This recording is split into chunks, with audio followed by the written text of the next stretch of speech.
ಆಗ್ತಿದ್ದಂಗೆ resign ಮಾಡಬೇಕು ಅಂತ ಎಲ್ಲರಿಗೂ ಹೇಳುವಾಗ ಇವ್ರು ಏನೇ ತಪ್ಪು ಮಾಡಿದ್ರು ಏನು ಕೇರ್ ಮಾಡಲ್ಲ. ರೂಲಿಂಗ್ ಪಾರ್ಟಿ ಕೇಸ್ ನಡೀಲಿ ಅಂತಾರೆ. ಕೇಸ್ ಏನು ನಿನ್ನೆ ಮೊನ್ನೆ ಡಿಸೈಡ್ ಆಗುತ್ತೆ. 10 ವರ್ಷ 15 ವರ್ಷ ನಡೆಯುತ್ತೆ ಕೇಸ್. ಇವಾಗ ಒಬ್ಬ ಒಂದು ಹೂ ಕದ್ರೆ ಕಳ್ಳ ಅಂತಾರೆ, ಅವನನ್ನು ತೊಗೊಂಡೋಗಿ ಒಳಕ್ಕಾಗ್ತಾರೆ. ಇವ್ರು ಸಾವಿರಾರು ಕೋಟಿ ಹಗರಣ ಮಾಡಿದ್ರು ಯಾರು ಹೇಳೋರಿಲ್ಲ ಕೇಳೋರಿಲ್ಲ. ಇವ್ರು ಮಾಡಿದ್ದೇ ಸರಿ. ಮೈಸೂರಲ್ಲಿ ಮನೆ ಮುಂದೆ ವಯಸ್ಸಾದವ್ರು ಕೂತ್ಕೊಂಡು ಮಾತಾಡೋಕ್ಕೆ ಅಂದ್ಬಿಟ್ಟು ಒಂದು ಜಗಲಿ ಹಾಕೋತಾರೆ, ಅದನ್ನು ಬಂದು ಕಾರ್ಪೊರೇಷನ್ ಹೊಡೆದಾಕ್ತಾರೆ. ಅದೇ ಇವಾಗ ರಮಣಶ್ರೀ ಹೋಟ್ಲಿದೆ ಇಲ್ಲಿ ಲೀಡೋ ಟಾಕೀಸ್ ಪಕ್ಕ, ಅದು ಮೋರಿನೇ ಆಕ್ವೈರ್ ಮಾಡ್ಕೊಂಡಿದ್ದಾರೆ. ಯಾರು ಹೇಳೋರಿಲ್ಲ ಕೇಳೋರಿಲ್ಲ. ನೀನು ಕೇಳಿದ್ರೆ ನಾನು ರಾಜೀನಾಮೆ ಕೊಡಬೇಕು, ನಾನು ಕೇಳಿದ್ರೆ ನೀ ರಾಜೀನಾಮೆ ಕೊಡಬೇಕು. ರಾಜೀನಾಮೆ ಒಂದು ಕೊಡೋದ್ರಿಂದ ಪ್ರಾಬ್ಲಮ್ ಸಾಲ್ವ್ ಆಗುತ್ತೆ ಅನ್ನೋದಾದರೆ ಇಲ್ಲ ಸರ್, ಅವರು ಮೊದಲೇ ಕೊಟ್ಬಿಟ್ಟಿದ್ದಿದ್ರೆ ಚೆನ್ನಾಗಿರ್ತಿತ್ತು. ಎಲ್ಲ ರೊಟ್ಟಿ ಬೆಂದು ಪೀಸ್ ಆಗಿ ತಿಂದು ಆಗೋಗಿದೆ. ರಾಜಕಾರಣಿ ಮಕ್ಕಳೇ ರಾಜಕಾರಣಿ ಆಗಬೇಕು ಅಂತ ಅಂದರೆ ಇನ್ನು ನಮ್ಮಂಥ ಸಾಮಾನ್ಯ ಕಾರ್ಯಕರ್ತರು ಏನು ಮಾಡೋದು? ಜಾತಿ ಅನ್ನೋದನ್ನ ಬಿಡಬೇಕು, ಪಕ್ಷ ಅನ್ನೋದನ್ನ ಬಿಡಬೇಕು. ಒಂದು ಒಳ್ಳೆ ವ್ಯಕ್ತಿ ಇವನು ಮುನ್ನಡೆಸ್ತಾನೆ ಅನ್ನೋ ಕೆಪಾಸಿಟಿ ಅವ್ನಿಗೆ ಐತೆ ಅಂದಾಗ ಅವ್ರಿಗೆ ಹಾಕ್ಬೇಕು. ಆಗ್ತಿದ್ದಂಗೆ ರಿಸೈನ್ ಮಾಡಬೇಕು ಅಂತ ಎಲ್ಲರಿಗೂ ಹೇಳುವಾಗ ಇವ್ರು ಏನೇ ತಪ್ಪು ಮಾಡಿದ್ರು ಏನು ಕೇರ್ ಮಾಡಲ್ಲ. ರೂಲಿಂಗ್ ಪಾರ್ಟಿ ಕೇಸ್ ನಡೀಲಿ ಅಂತಾರೆ. ಕೇಸ್ ಏನು ನಿನ್ನೆ ಮೊನ್ನೆ ಡಿಸೈಡ್ ಆಗುತ್ತೆ. 10 ವರ್ಷ 15 ವರ್ಷ ನಡೆಯುತ್ತೆ ಕೇಸು. ಅದು ಅಲ್ಲಿವರೆಗೂ ಜನ ಕಾಯ್ಕೊಂಡು ನೋಡ್ತಾ ಇರಬೇಕು. ಅಷ್ಟೊತ್ತಿಗೆ ಅವ್ರ ಜೀವ ಇರುತ್ತೋ ಹೋಗೇ ಬಿಡ್ತಾರೋ ಗೊತ್ತಾಗಲ್ಲ. ಇವಾಗ ಒಬ್ಬ ಒಂದು ಹೂ ಕದ್ರೆ ಕಳ್ಳ ಅಂತಾರೆ, ಅವನನ್ನು ತೊಗೊಂಡೋಗಿ ಒಳಕ್ಕಾಗ್ತಾರೆ. ಇವ್ರು ಸಾವಿರಾರು ಕೋಟಿ ಹಗರಣ ಮಾಡಿದ್ರು ಯಾರು ಹೇಳೋರಿಲ್ಲ ಕೇಳೋರಿಲ್ಲ. ಇವ್ರು ಮಾಡಿದ್ದೇ ಸರಿ. ಒಬ್ಬ ಒಂದು 20-30 ಮನೆ ಕಟ್ಟಿದ್ರೆ ಅದ್ರ ಮುನ್ಗಡೆ ಒಂಚೂರು ಕಾಂಪೌಂಡ್ ಹೆಚ್ಚು ಕಡಿಮೆ ಆದರೆ ಒಂದು ಡೆಮಾಲಿಷ್ ಮಾಡ್ತಾರೆ. ಇವರು ಏನೇ ಒತ್ತುವರಿ ಮಾಡಿಕೊಂಡ್ರು ಯಾರು ಹೇಳೋರಿಲ್ಲ ಕೇಳೋರಿಲ್ಲ. ಮೈಸೂರಲ್ಲಿ ಮನೆ ಮುಂದೆ ವಯಸ್ಸಾದವ್ರು ಕೂತ್ಕೊಂಡು ಮಾತಾಡೋಕ್ಕೆ ಅಂದ್ಬಿಟ್ಟು ಒಂದು ಜಗಲಿ ಹಾಕೋತಾರೆ, ಅದನ್ನು ಬಂದು ಕಾರ್ಪೊರೇಷನ್ ಹೊಡೆದಾಕ್ತಾರೆ. ಅದೇ ಇವಾಗ ರಮಣಶ್ರೀ ಹೋಟ್ಲಿದೆ ಇಲ್ಲಿ ಲೀಡೋ ಟಾಕೀಸ್ ಪಕ್ಕ, ಅದು ಮೋರಿನೇ ಆಕ್ವೈರ್ ಮಾಡ್ಕೊಂಡಿದ್ದಾರೆ. ಯಾರು ಹೇಳೋರಿಲ್ಲ ಕೇಳೋರಿಲ್ಲ. BGS ಹಾಸ್ಪಿಟ್ಲು ಮೋರಿ ಮೇಲೆ ಒತ್ತುವರಿ ಮಾಡಿದ್ದಾರೆ. ಅವ್ರಿಗೆ ಯಾರು ಕೇಳೋರು ಯಾರೂ ಇಲ್ಲ. ಯಾಕೆ? ಅವ್ರು ದೊಡ್ಡವರು, ದುಡ್ಡು ಸಾವಿರಾರು ಕೋಟಿ ಇದೆ ಅವ್ರ ಹತ್ರ. ಮಾತಾಡೋಕ್ಕೋದ್ರೆ ಜಾತಿ, ಅವ್ರು ಇವು ಜಾತಿ, ಅವ್ರು ಆ ಕಮ್ಯುನಿಟಿ ಈ ಕಮ್ಯುನಿಟಿ. ಮಾಮೂಲಿ ಆರ್ಡಿನರಿ ಮನುಷ್ಯಂಗೆ ಏನು ಯಾವ ಕ್ಯಾರೆಕ್ಟರ್ ಇಲ್ಲ, ಬಂದು ಹೊಡೆದಾಕ್ಬಿಟ್ಟು ಹೋಗ್ತಾ ಇರ್ತಾರೆ. ಸಾಮಾನ್ಯ ಜನಕ್ಕೊಂದು ನ್ಯಾಯ, ಅವ್ರಿಗೊಂದು ನ್ಯಾಯ. ಇವಾಗ BGS ಹಾಸ್ಪಿಟ್ಲು ನೋಡಿ, ಅದು ಪೂರ್ತಿ ಮೋರಿನೇ ಆಕ್ವೈರ್ ಮಾಡ್ಕೊಂಡಿದ್ದಾರೆ ರೋಡ್ ಸೈಡು. ಆಮೇಲೆ ರಮಣಶ್ರೀ ಹೋಟ್ಲು ಪಾರ್ಕಿಂಗು ಪೂರ್ತಿ ತುಂಬ ಒತ್ತುವರಿ ಆಗಿದೆ. ನಾವು ಮನೆ ಮುಂದೆ ಸಾಡೆತಿನ ಒಂದು ಸಣ್ಣ ಕೂತ್ಕೊಳ್ಳೋಕೆ ಮಾಡ್ಕೊಂಡ್ರೆ ಬಂದು ಹೊಡೆದಾಕ್ತಾರೆ ಕಾರ್ಪೊರೇಷನ್. ತಾರತಮ್ಯ ಅಂದರೆ ರಾಜಕೀಯ ಅದೇ. ದುಡ್ಡಿನ ಮುಂದೆ ಏನು ನಡೆಯಲ್ಲ ಅಂತ. ಅಲ್ಲಿಗೆ ನೀವು ಕೋರ್ಟ್ಗೆ ಹೋಗಿ 25 ವರ್ಷ ನಡೆಯುತ್ತೆ. ಅಲ್ಲಿವರೆಗೂ ನೋಡ್ಕೊತೀನಿ, ಅವ್ನು ಇರ್ತಾನೋ ಸಾಯ್ತಾನೋ. ಇವ್ರು ಹೇಳ್ದಂಗೆ ಬದುಕಿರ್ತಾನೋ ಇಲ್ಲೋ ಗೊತ್ತೇ ಇರಲ್ಲ. ಆಮೇಲೆ ಮೋರೋವರ್ 10 ಜನಕ್ಕೆ ವಿಷಯ ಗೊತ್ತಿರುತ್ತೆ. ಅದು ಏನು ಬೆರಳೆಣಿಕೆ ಜನಕ್ಕೆ ಮಾತ್ರ ಗೊತ್ತಿರುತ್ತೆ. ನೆಕ್ಸ್ಟ್ ಅವರು ಮರ್ತೇ ಬಿಡ್ತಾರೆ. ನಿಮಗೇನು ಹೇಳಬೇಕಾಗಿಲ್ಲ. ಜರ್ನಲಿಸಮಲ್ಲಿ ಒಂದು ಇದೆಯಲ್ಲ, ಒಂದು 2 ವರ್ಷ ಹೋಯ್ತು ಅಂತ ಹೇಳಿದ್ರೆ ಅದೇನು ಅದಂಗೆ ಪಕ್ಕ ಹೇಳೋಕ್ಕೆ ಗೊತ್ತಾಗ್ತಾ ಇಲ್ಲ. 2 ವರ್ಷ ಒಂದು ನ್ಯೂಸ್ ಇತ್ತು ಅಂತ ಹೇಳಿದ್ರೆ ನೆಕ್ಸ್ಟ್ ಡೇ ಅದು ಮರ್ತೇ ಹೋಗುತ್ತೆ ಅಂತ.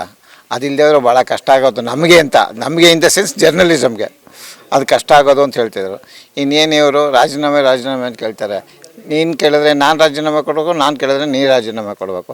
ರಾಜೀನಾಮೆ ಒಂದು ಕೊಡೋದ್ರಿಂದ ಪ್ರಾಬ್ಲಮ್ ಸಾಲ್ವ್ ಆಗುತ್ತೆ ಅನ್ನೋದಾದರೆ ಎಷ್ಟೋ ರಾಜೀನಾಮೆಗಳು ಅಲ್ಲ, ಮೋದಿನೂ ಕೊಡ್ಬೋದಾಗಿತ್ತು, ಸಿದ್ದರಾಮಯ್ಯನೂ ಕೊಡ್ಬೋದಾಗಿತ್ತು.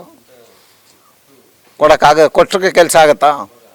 ಏನಾಗ್ಬಿಟ್ಟಿದೆ ಅಂದರೆ ನಿಮ್ಮ ಪ್ರಕಾರ ಸರ್, ಮೂಡ ಹಗರಣದಲ್ಲಿ ಸಿದ್ದರಾಮಯ್ಯ ಅವರು ರಾಜೀನಾಮೆ ಕೊಡಬೇಕಾ ಬೇಡವಾ? ಅಂದರೆ FIR ಆಗಿದೆ. ಇಲ್ಲ ಸರ್, ಅವರು ಮೊದಲೇ ಕೊಟ್ಬಿಟ್ಟಿದ್ದಿದ್ರೆ ಚೆನ್ನಾಗಿರ್ತಿತ್ತು. ಎಲ್ಲ ರೊಟ್ಟಿ ಬೆಂದು ಪೀಸ್ ಆಗಿ ತಿಂದು ಆಗೋಗಿದೆ. ಈಗ ಏನು ಪ್ರಯೋಜನ? ಈಗ ಕೆದಕಿದ್ರೂ ಪ್ರಯೋಜನ ಇಲ್ಲ. ಈಗ ನಿಮ್ಮನ್ನು ನಾನು ತಪ್ಪು ಅಂತ ಹೇಳ್ತಾ ಇದ್ದೀನಿ. ನೀವು ಬೆಳೆದ ಮೇಲ್ಗಡೆ ಹಿಮಾಲಯ ಆಗೋಗಿದ್ದೀರಾ. ಸೊ ದಟ್ ಅಲ್ಲಿ ನಾನು ನಿಮ್ಮನ್ನು ಏನು ಮಾಡೋಕ್ಕಾಗುತ್ತೆ? ಕೆಳಗಡೆ ಒಂದಿಷ್ಟು ಏನೋ ಐಸ್ ಕಿಟ್ಕೊಂಡು ನಾನು ಏನು ಮಾಡೋಕ್ಕಾಗತ್ತೆ? ಹಾಗಾಗಿದೆ ಇವಾಗ. ಕಾಂಗ್ರೆಸ್ ಗೆದ್ದೈತೆ ಅಂದರೆ ಸರ್ಕಾರ ಅವ್ರದ್ದಿದೆ, ಮತ್ತು ಅವರು ಎಲ್ಲ ಫ್ರೀ ಭಾಗ್ಯಗಳನ್ನ ಕೊಟ್ಕೊಂಡಿರ್ಬೋದು. ಬಟ್ ತೊಂದರೆ ಏನಿಲ್ಲ. ಅವ್ರು ಏನಾಗುತ್ತೆ, ಲೇಡೀಸ್ ಡೆವಲಪ್ಮೆಂಟ್ ಮಾಡಬೇಕು ಅಂತ ಕೆಲವೊಂದು ಸ್ಕೀಮ್ ಮಾಡ್ಕೊಂಡ್ರು. ಸೊ ಅದು ವರ್ಕೌಟ್ ಆಗಿದೆ. ಅಲ್ಲಿ ನಿರೀಕ್ಷೆ ಆಯ್ತಾ? 3 ಕಾಂಗ್ರೆಸ್ನವ್ರ ನಿರೀಕ್ಷೆ ಇತ್ತು. ಯಾಕಂದರೆ ಇದು JDSನವ್ರದ್ದು ಅಂತಂದರೆ ಈ ಮಂಡ್ಯನೂ ಅವ್ರಿಗೆ ಬೇಕು, ಹಾಸನೂ ಅವ್ರಿಗೆ ಬೇಕು, ಚನ್ನಪಣ್ಣನೂ ಅವ್ರಿಗೆ ಬೇಕು. ಇಲ್ಲಿ ಅಧಿಕಾರ ಇದೆ ಅಂದರೆ ಅಲ್ಲಿ ಬಿಟ್ಟು ಇಲ್ಲಿ ಅಧಿಕಾರ ಮಾಡ್ಕೊಂಡಿದೆ. ಅಲ್ಲಿ ಇನ್ನೊಬ್ಬರನ್ನ ಅವ್ರ ಕಡೆಯವರೇ. ಅಲ್ಲಿ ಪ್ರಾಮಾಣಿಕ ಕಾರ್ಯಕರ್ತರಿಗೆ ಏನು ಬೆಲೆ ಬರುತ್ತೆ? JDSಲ್ಲಿ ಸಾಕಷ್ಟು ಕಾರ್ಯಕರ್ತರು ಕೆಲಸ ಮಾಡಿರ್ತಾರೆ. ಅಲ್ಲೊಬ್ಬ ಪ್ರಾಮಾಣಿಕವಾಗಿ ನನಗೆ ಸಿಗ್ಬೋದು ಟಿಕೆಟು, 30-40 ವರ್ಷದಿಂದ ಕೆಲಸ ಮಾಡಿರ್ತಂಥ ಕಾರ್ಯಕರ್ತರಿಗೆ ಸೀಟ್ ಇಲ್ಲ. ಅಲ್ಲೂ ನಾವೇ ಅವ್ರು ನಿಂತ್ಕೋಬೇಕು, ಇಲ್ಲೂ ನಾವೇ ನಿಂತ್ಕೋಬೇಕು ಅಂದರೆ ಸಾಮಾನ್ಯ ಜನ ಏನು ಮಾಡ್ತಾನೆ ಅಲ್ವಾ? ರಾಜಕಾರಣಿ ಮಕ್ಕಳೇ ರಾಜಕಾರಣಿ ಆಗಬೇಕು ಅಂತ ಅಂದರೆ ಇನ್ನು ನಮ್ಮಂಥ ಸಾಮಾನ್ಯ ಕಾರ್ಯಕರ್ತರು ಏನು ಮಾಡೋದು? ಸಾಮಾನ್ಯ ಕಾರ್ಯಕರ್ತರಾಗೆ ಹಾಗೇ ಇರೋದು. ಇವ್ರ ಹಿಂದೆ ಚೇಲಾಗಳ ಥರ ತಿರುಗಾಡ್ಕೊಂಡು ಇರೋದು. ಅವ್ನಿಗೆ ಅಧಿಕಾರ ಬರೋದು ಯಾವಾಗ? ಅವನೊಂದಷ್ಟು ಅಭಿವೃದ್ಧಿ ಮಾಡೋದು ಯಾವಾಗ? ಪ್ರತಿಯೊಬ್ಬ ರಾಜಕಾರಣಿ ಆಗಬೇಕು ಅಂತ ಅಭಿವೃದ್ಧಿ ಮಾಡಬೇಕು ಅಂತಲೇ ಆಸೆ ಇಟ್ಟಿರ್ತಾರೆ. ಕಾರಣಕ್ಕೆ ಒಂದು ಕಡೆ ತಿರಂಜಲಿ ಇಟ್ರ 100% ಇದ್ಯಾವುದು ಆಗಲ್ಲ ಅಂತ. ಈಗ ಎಲ್ಲೇ ನಿಂತ್ಕೊಂಡ್ರು ನಾವು ಗೆಲ್ತೀವಿ ಅನ್ನೋದು ಸುಳ್ಳು.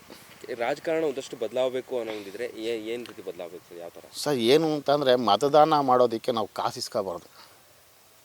ಮೊದಲು ಯಾವುದೇ ವ್ಯಕ್ತಿ ಆಗಿರಲಿ, ಯಾವುದೇ ಜಾತಿ ಅನ್ನೋದನ್ನ ಬಿಟ್ಬಿಡ್ಬೇಕು. ನಾವು ಫಸ್ಟು ಜಾತಿ ಅನ್ನೋದನ್ನ ಬಿಡಬೇಕು, ಪಕ್ಷ ಅನ್ನೋದನ್ನ ಬಿಡಬೇಕು. ಒಂದು ಒಳ್ಳೆಯ ವ್ಯಕ್ತಿ ಇವ್ನು ಮುನ್ನಡೆಸ್ತಾನೆ ಅನ್ನೋ ಕೆಪಾಸಿಟಿ ಅವ್ನಿಗೆ ಐತೆ ಅಂದಾಗ ಅವ್ರಿಗೆ ಹಾಕ್ಬೇಕು.